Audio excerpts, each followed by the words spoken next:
Shalom Bapak Ibu Saudara yang dikasihi Tuhan. Seri pengajaran hari ini berjudul Menyikapi Masalah dengan Benar. Sejatinya hidup ini tragis. Bagaimana tidak? Sebab di dalam hidup ini selalu saja ada pergumulan, persoalan, dan masalah. Kalau sampai ada orang yang berharap hidupnya bisa bebas dari masalah, pasti akan stres. Sebab selalu ada 3 hal yang pasti akan dialami manusia. Yang pertama, masalah. Yang kedua, sakit. Dan yang ketiga, meninggal. Ini realitas kehidupan. Jadi, kalau sekarang kita sedang punya masalah, itu biasa. Sebab dinamika hidup memang begitu. Ada sakit, ada sehat, kadang suka, kadang duka. Dan kadang ada masalah, kadang tidak. Itulah pentingnya kita memperlengkapi diri dengan pemahaman seperti ini, supaya ketika masalah menghampiri hidup kita, kita bisa kuat, kita bisa tabah. Jangan mau disesatkan orang yang mengajarkan bahwa hidup kita bisa bebas dari masalah. Itu omong kosong. Kalaupun untuk sementara waktu kita secara pribadi tidak punya masalah, itu bisa saja. Itu sangat mungkin. Tetapi bukan tidak mungkin kita harus memikul masalah yang dihadapi orang lain, dan itu baik. Artinya, memang ada baiknya kalau kita itu punya masalah. Sebab kita melihat banyak orang yang dalam hidupnya tidak memiliki masalah, mereka jadi tidak merasa membutuhkan siapa-siapa. Bahkan tidak merasa membutuhkan Tuhan. Kalaupun ke gereja, dasarnya bukan karena mau membutuhkan Tuhan, tetapi karena menjadi kewajiban manusia yang bertuhan. Orang-orang seperti ini biasanya memanfaatkan Tuhan demi memperoleh kesenangan, guna kepentingan dan pemuasan diri sendiri. Orang-orang seperti ini kalau diberkati, ya hanya dipakai untuk kesenangannya sendiri, tanpa mau bertanya kepada Tuhan apa yang harus dilakukan dengan berkat yang diterimanya. Jujur saudara, banyak orang tidak mengerti atau tidak memahami hal ini. Maka yang penting apa saudara? Yang penting kita menyadari bahwa selama hidup ini pasti ada masalah. Namun, kita juga harus percaya bahwa masalah yang kita sedang hadapi, walaupun sepertinya besar dan rumit, itu tidak melampaui kekuatan kita. 1 Korintus 10 ayat 13. Dan jangan sekali-kali menyalahkan Tuhan. Sebaliknya, hadapilah bersama Tuhan. Jangan menjauh dari Dia. Jangan kita meragukan keberadaan Tuhan, lalu kita berkata, sebenarnya Tuhan itu ada atau tidak ya? Jangan begitu. Sebab itu kebiasaan orang yang tidak mengenal Tuhan.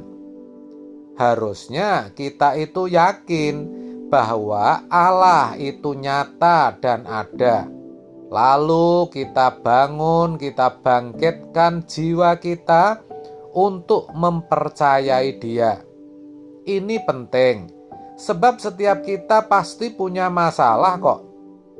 Kalau sampai kita merasa tidak punya masalah, ada 2 hal yang harus kita jadikan masalah. Yang pertama, masalah kekudusan atau kesucian. Apakah kita sudah berkenan di hadapan Tuhan? Yang kedua, masalah orang lain.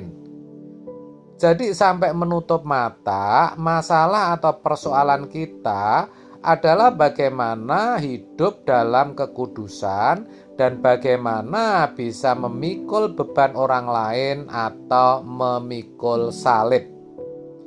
Kalau Tuhan berkata, carilah dahulu kerajaan Allah dan kebenarannya, maka semuanya akan ditambahkan kepadamu. Matius 6 ayat 33. Itu berarti kalau kita sungguh-sungguh mendahulukan kerajaan Allah, Tuhan tidak akan membuat kita sulit ya terkait masalah yang kita hadapi yang menyangkut pemenuhan kebutuhan jasmani.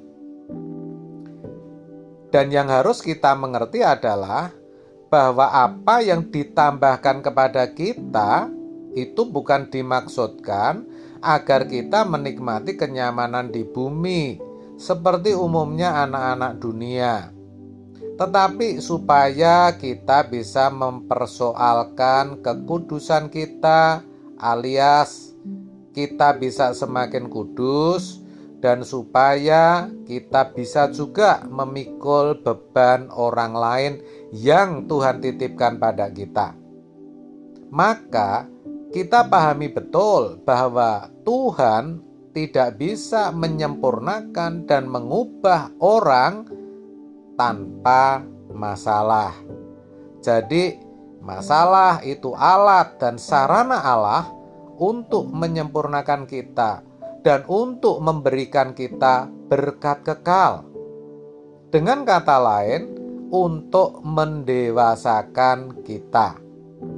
Ironis, banyak orang merasa dengan masalah hidupnya berakhir, langit hidupnya roboh, merasa bahwa hidupnya sudah selesai di situ. Tidak ingat lagi bahwa Tuhan yang Maha Besar itu punya 1001 cara untuk menolong kita. Lalu pertanyaannya, bagaimana kalau sekarang kita sedang dalam masalah atau pergumulan? Yang pertama, kita menerima kenyataan itu dengan ikhlas. Yang kedua, kita harus menemukan bagian mana dalam hidup kita yang sedang diproses oleh Tuhan. Saudara, Tuhan itu tahu kok bagaimana menghancurkan kesombongan kita, memperbaiki kebiasaan kita yang suka menipu dan berbohong, atau mengatasi dosa-dosa kita lainnya yang sebenarnya harus sudah kita tanggalkan. Maka kita harus tahu bahwa dengan masalah atau persoalan yang kita sedang hadapi, sejatinya Tuhan sedang menumbuhkan dan mendewasakan iman kita. Sebab di sanalah ada berkat kekalnya. Namun, dengan masalah yang bertubi-tubi, bahkan sepertinya sampai mati, kita terus menghadapi masalah yang itu-itu saja, kita merasa Tuhan kok meninggalkan kita. Itu tidak benar. Jadi jangan begitu, saudara. Kita harus percaya bahwa Tuhan yang hidup tidak akan merusak hidup kita dengan persoalan-persoalan yang berat. Tuhan tahu bagaimana membentuk kita, menyempurnakan kita lewat masalah-masalah tersebut.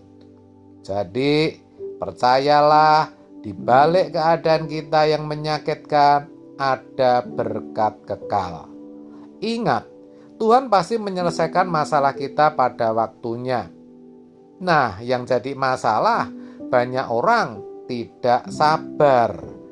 Pada umumnya, maunya masalahnya cepat selesai.